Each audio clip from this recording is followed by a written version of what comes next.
Abel, Maruchan.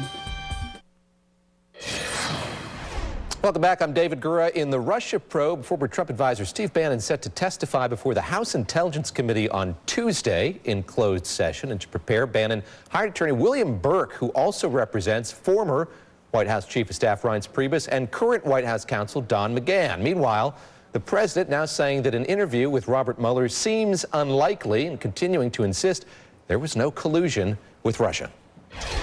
There has been no collusion, no collusion. Bottom line, they all say there's no collusion, and there is no collusion. There was absolutely no collusion. Everybody knows it. It has been determined that there is no collusion. When they have no collusion, and nobody's found any collusion at any level, it seems unlikely that you'd even have an interview.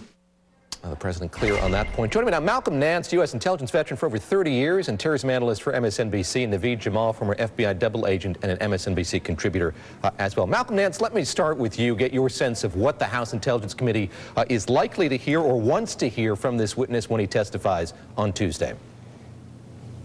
Well, that depends entirely on which side of the House is asking the questions. On the Republican side, we've seen the House side is not as credible as the Senate Intelligence Committee because they appear to be trying to provide cover for the president.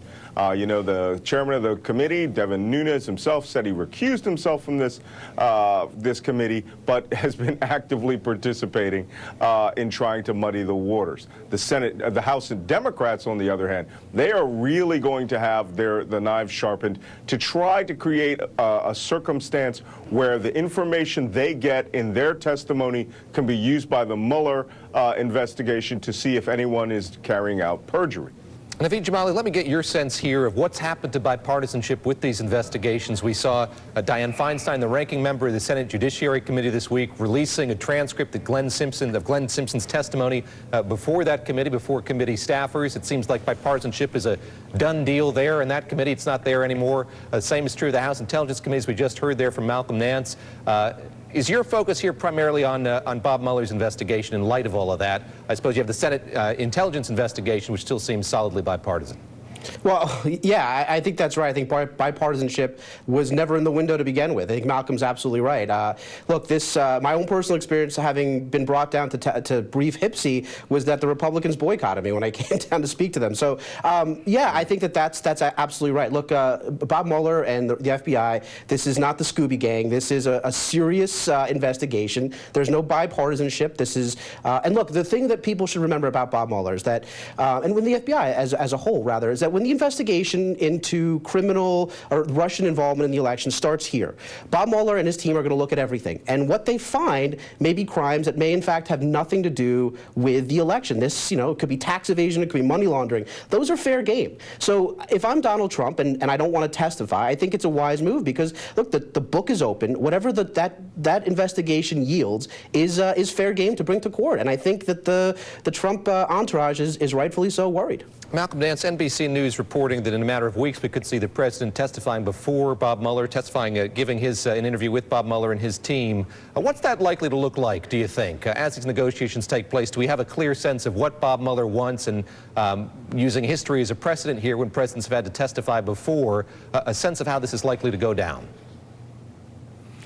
Well, of course, we don't really know what Mueller wants, but based on the activities that he's had, the people that he's interviewed before, the indictments that he had, if he's going to interview the president, that means he is clearly going after the president personally for a case of obstruction of justice. I mean, otherwise there would be no reason to interview, him, the president or the vice president, but everybody below him if it was some crime related to some other circumstance. But you have to recall that little clip that you played at the beginning of this segment where the president said no less than 10 or 15 times, no collusion, no collusion. The incident here, what the president is mistaking here is the word collusion. The president should be concerned, quite rightly so, about the word conspiracy. Mike Flynn, when he was, convicted of lying to the FBI, the president has a history here of, masticating and dancing around the truth, certainly. But for the most part, his former campaign manager, that was the first charge against him, conspiracy against the United States. And if any of this, whether it's the Russia investigation, whether it's money laundering, whatever else occurred during the president's term here, that is conspiracy that Mueller is going to be looking for. All right, Malcolm Nance, appreciate the time this afternoon. Naveed Jamali, thanks to you as well. And still ahead, midterm madness. Republican retirements mean a big push for Democrats. We're going to break down the seats. It could be at the center of a power struggle. When you say you need a heart transplant, that's a whole different ballgame. I was in shock. I am very proud of the development of